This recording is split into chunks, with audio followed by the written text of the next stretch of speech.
Greetings, everybody. This is Winnie Wriggle, and welcome back to Edentech. We're in episode 19, and we have an exciting day today. Today, we are going to get involved in some draconic dislocation. We're going to set up a teleporter room so we can teleport to all of the important locations on our world. But first, to the magic of time travel, I'm decided that our farm behind us in the center of our base is a little obsolete. Like, we're growing everything in our cloches in the garden building. So it's time to transform our central garden into something more useful. And I think this is where our teleportation pavilion needs to go.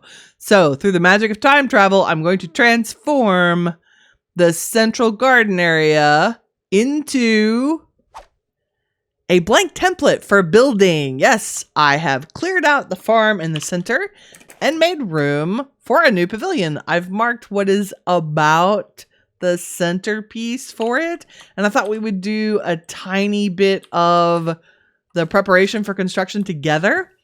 Namely because many of you probably have issues making circles in Minecraft. So I'm here to tell you, Google is your friend. There are circle patterns in any size. The only thing you need to know is the diameter of your circle. In this case, I think a 15 by 15 will fit very well. So that means we're going to go 7 blocks out from the center in every direction. 1, 2, 3, 4, 5, 6, 7. 1, 2, 3, 4, 5, 6, 7. 1, 2, 3, 4, 5, 6, 7. We love cobalt tools. 1, 2, 3, 4, 5, 6, 7. Because I'm going to make the floor. Oh, look, there's I think that's our RS system tunnel. Haha. Okay, so now we have this equilateral cross, right? 15 blocks in each direction. 7 plus 7 plus 1 is 15. On the ends, we want to go 5, 2, 3, 4, 5, including the block that was already cut out. And then we're going to make kind of a gradual slope. So we come in and do 2 blocks, come in and do 1. And then at that point, we're turning the corner on the circle, if that makes sense. So we do the 2 blocks again. And then we do our 5. 1, 2, 3, 4, 5. See how that works? We have the start of a circle. And it's going to be kind of a smushed circle. They're not going to be perfect. Different circles of different sizes look more like circles. Anyway, there are wonderful diagrams and templates that folks have put together online to help you with your Minecraft circling. If you can't find those, try pixel art circles, but I guarantee you Minecraft circle will bring up exactly what you need. So we've got our circle template. I want the whole floor to be a circle, so I'm going to clear out the middle pieces. And through the magic of editing, I will probably skip forward. And here is our circle all cleared out. Yay! So we are going to use similar materials that we've built the other buildings in as our template. Of course, we're going to use our spruce wood.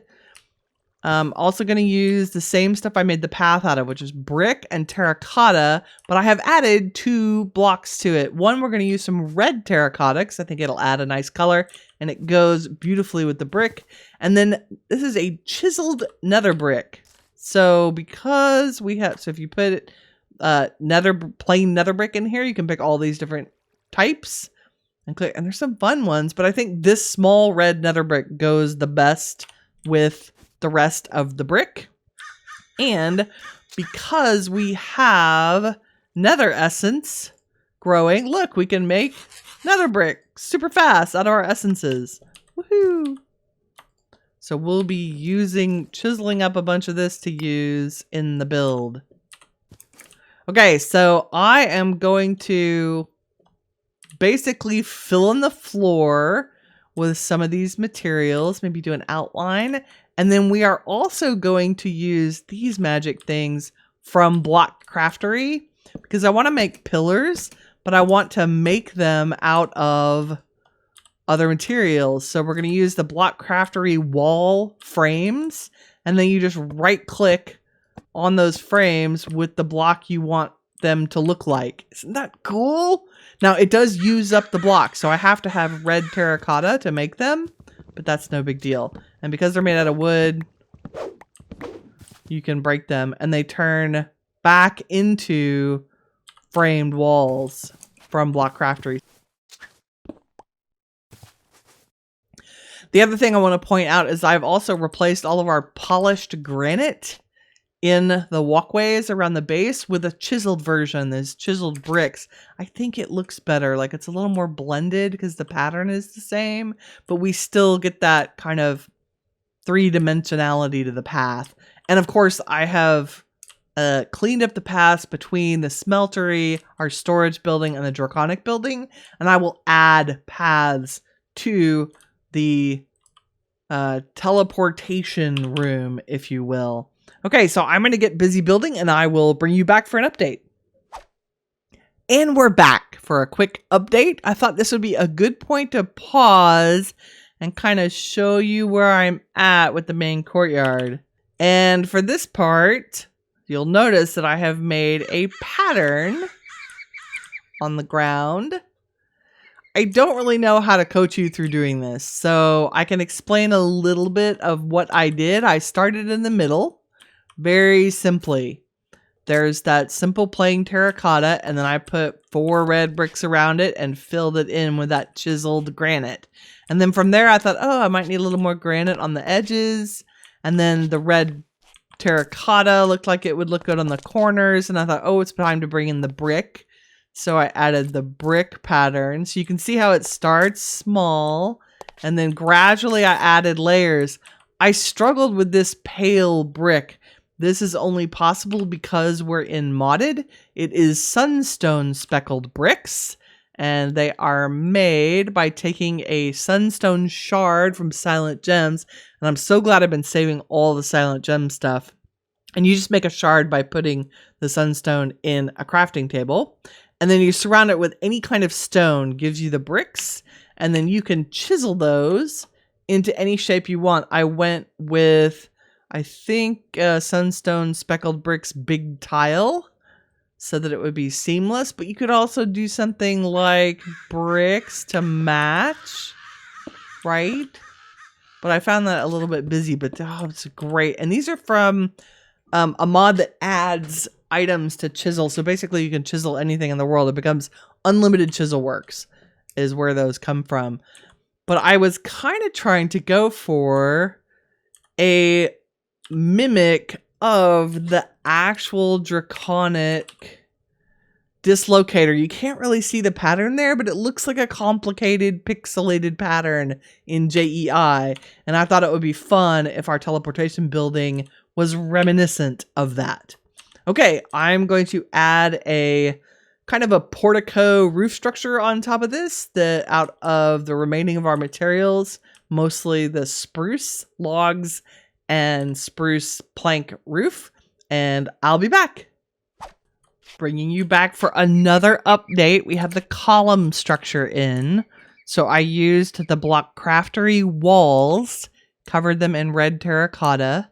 We've used the chiseled nether brick. And then I've kind of added a little bit of a framework with the spruce, just so that we're tying it into the rest of the base.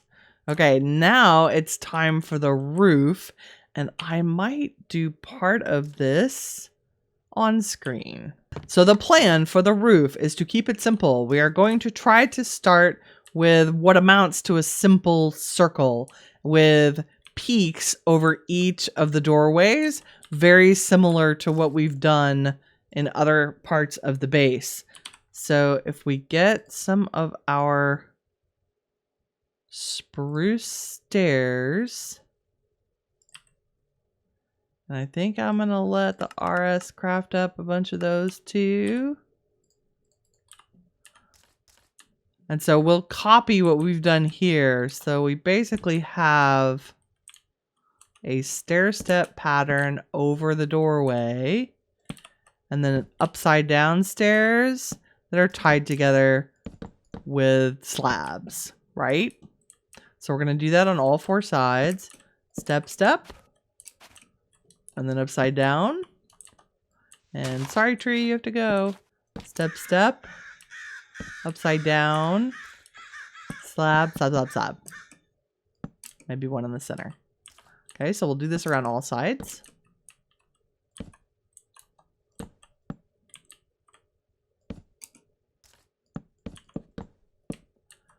One of the best building secrets I learned, and I don't know where I picked this up, but if you make a pattern, stick to it. That'll help a lot. There we go. Now we have 4 roof peaks for each of our entrances, and we'll hook most of those up to pathways, probably. And oh my goodness, the game sounds are a little bit high today. That's better. Okay, and we're going to attempt to make somewhat of a round roof. So the first thing I'm going to do is just bring we're going to go around the edge, and the only thing I'm going to do is come out 1 block entirely around the whole edge, right? So everywhere, not there. So we're just going to encase the edge in a layer of slabs. So we come out 1, and so wherever there's a block, and I don't want to leave anything like this where there's no substance to it, so I'm going to add a block in between those 2 diagonals.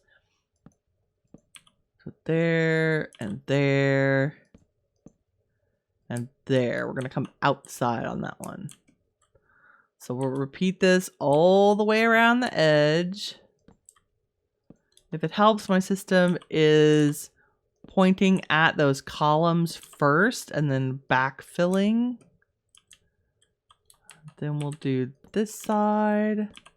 So blocks against the columns. Oops, not there.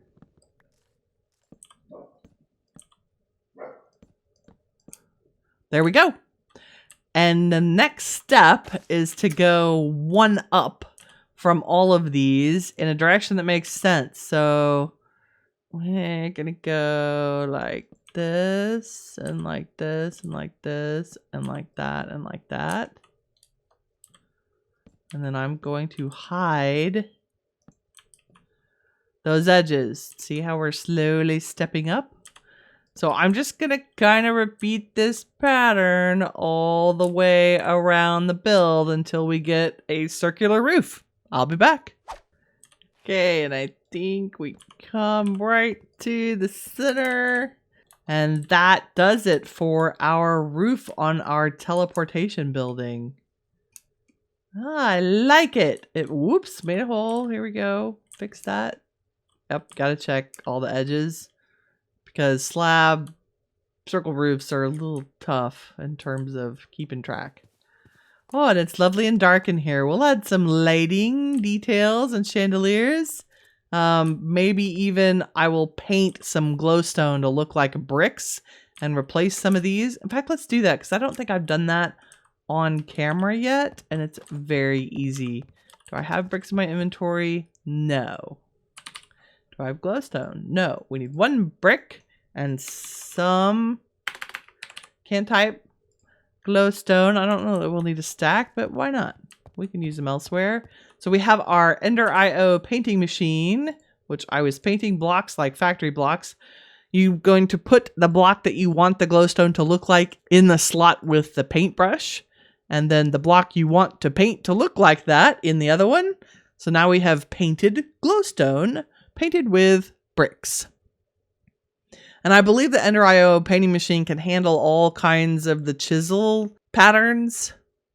So don't hesitate to use it for that. Occasionally, if you can't put it in this painting slot, it means that it can't paint the glowstone clearly. Okay, good. Let's go light up our new build. And then we will set down some of our teleporters. Okay, where did I put that? There. That's glowstone. That's my, do a little oops pattern. Not that one. Winnie, there we go. Woo. And we'll check light levels. Oop. With the handy F7. Okay, everything outside is... Let's do some of these to help with lighting here near the base. Because you'll never know they're glowstone, except for the fact that they're lighting everything up. And when I add the rest of the paths, that will also help. Okay, these last two, we're going to do glowstone, glowstone. How does that help with our yellow X's? Pretty good, except for our roof is problematic. Okay, we'll come back and fix that later. But the inside of our building is spawn free, and that's important. Okay, let me go make up some of the draconic dislocators and draconic pedestals, and we'll talk about how to set up a teleportation system using draconic.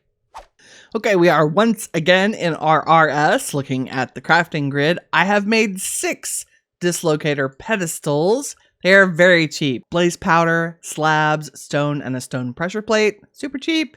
Now we want to make simple dislocators to put in the pedestals.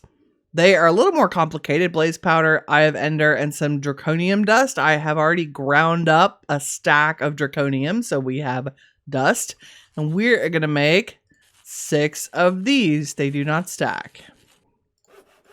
Not that I think we have 6 points of interest yet, but we certainly have the end portal, maybe the village that's nearby, one of the dungeons that we haven't been to, stuff like that. So we'll make it so that we have room to expand our waypoints.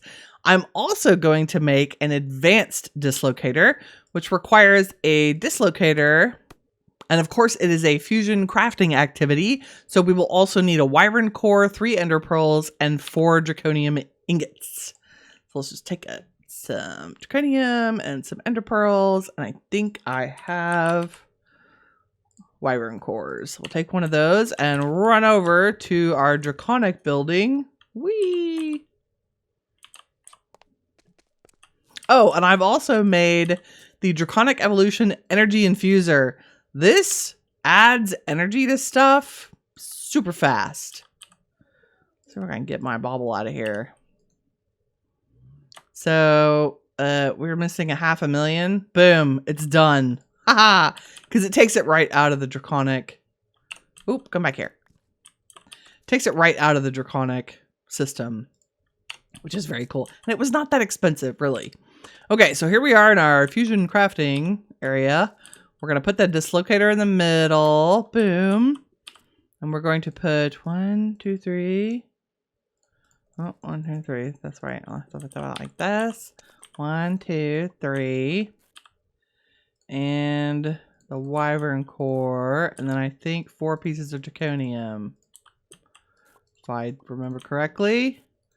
Did I get a thing? Yes. And that should give us a draconic, an advanced dislocator. And that energy cost is only 8 million. No problem. Hey, while that's doing a thing, I love this animation. Y'all have seen this so many times. I don't even care. It's my favorite thing. Boom.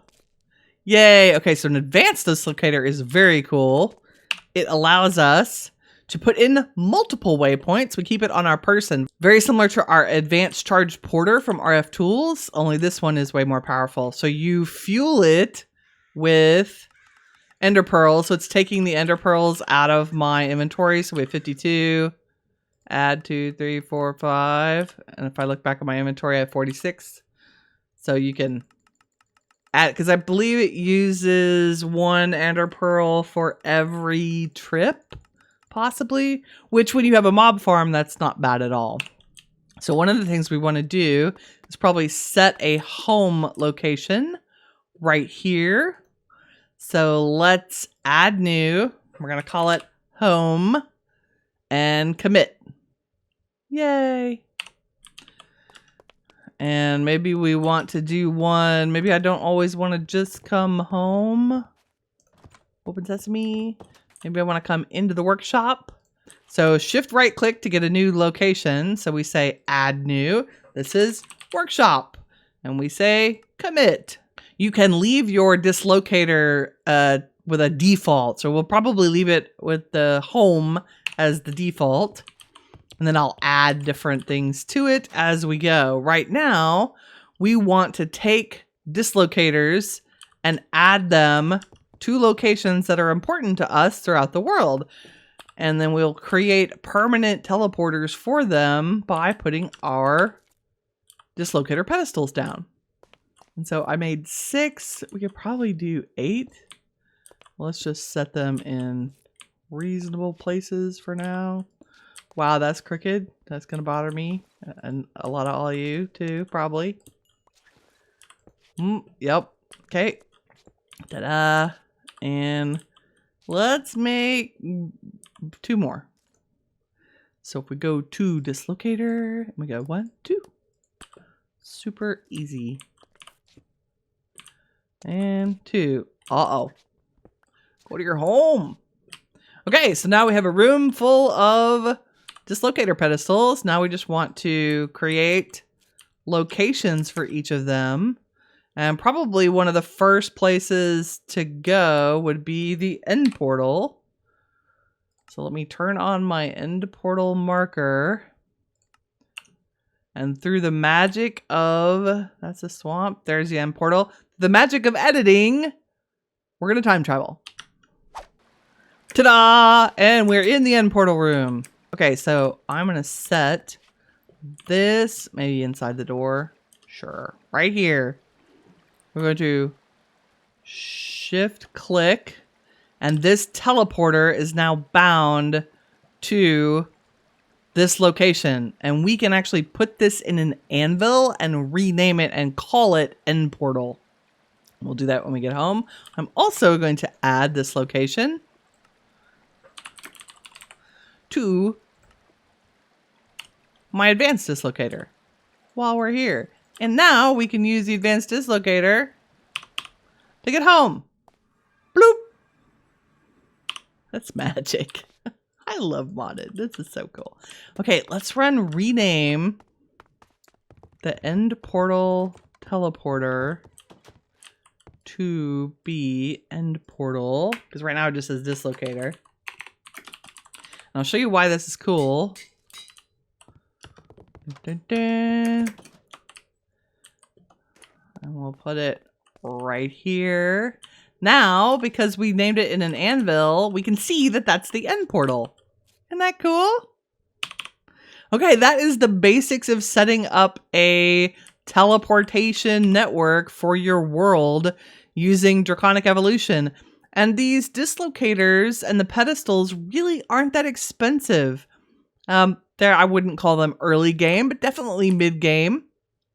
And you can, as your world expands, these are particularly great for servers. If you have a room where you want to keep track of everybody's bases, everybody can put their base links here. Very exciting. Okay, well, thank you all very much for watching. If you liked the video, please leave a like. I appreciate it, and it helps me out. If you'd like to keep up with what's going on the channel, don't hesitate to subscribe. And in the meantime, remember, you are the shiny stuff that awesome is made of. Take care, everybody. Bye-bye.